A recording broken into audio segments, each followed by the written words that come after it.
and he finished his career working on the Jump Jet Harrier, which is not a bad career.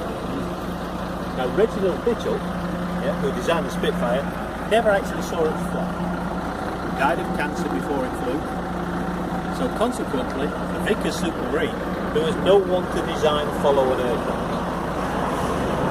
So we finished up making Spitfires until 1948, by which time we're up to Mark 23, and that doesn't even include the Seafires that went on the carriers. So here we are in 1941, we're already up to Mark 5.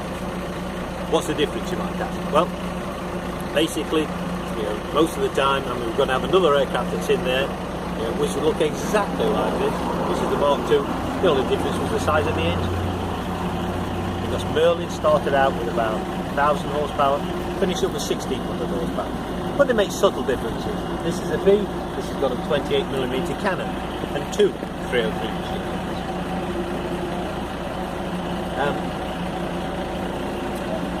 This aircraft actually does come with an interesting story. The serial number is AB910. Now, you've only got to look at this aircraft to see that you've got half a ton of engine at the front, and you haven't got very much at the back at all. Because basically, it's balanced to be level flight, not on the ground. So in the 40s, when this was taking off, they didn't have nice concrete runways, they had grass strips, and if it was really windy, they needed a bit of support. So it was not unusual for an airman to walk along holding the wingtips. And very, very windy, we'd get an airman to lay on the tail just to keep it down. Now if the pilot knew that, what would happen is he'd get to the runway, to take an off point, he'd put one hand out of the cockpit, everybody lets go, and he takes off. Simple. February the 14th, St. Valentine's Day, 1943. There's no airman to go on the tail, so they talk a waff into it. Now she won't lay on the tail because she thinks everybody will look up her skirt, so she sits on the tail, around the runway. Right? Now we've got a problem, because when he puts his hand out the cockpit, she can't see forward, he can't see backwards, so he did what he always did, and took off. Right? Now as soon as he took off, he knew there was a problem. It wasn't balanced, it just wasn't flying, he couldn't control it. So he contacted the tower, they said fly past the tower, and he did. And who still sat on the tail? Margaret Horton. Oh no.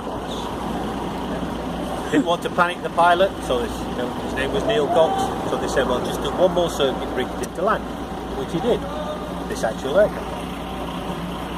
Now, as he landed, he was just taxiing to a stop, Margaret Horton's hat blew off.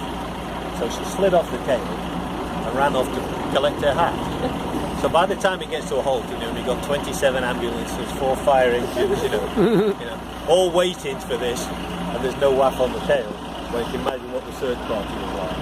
Yeah. Where did she fall off? Yeah. You know where they found her? In the queue for the naffy truck. Yeah. Queue for the naffy truck, having a cup of tea. We know the story's true because we know the pilot, and we know that Margaret Horton came to look at this actual aircraft, and she told us the story. It's very famous. It's everywhere. It's written about. If you go on the internet and look at, you can just search on the girl.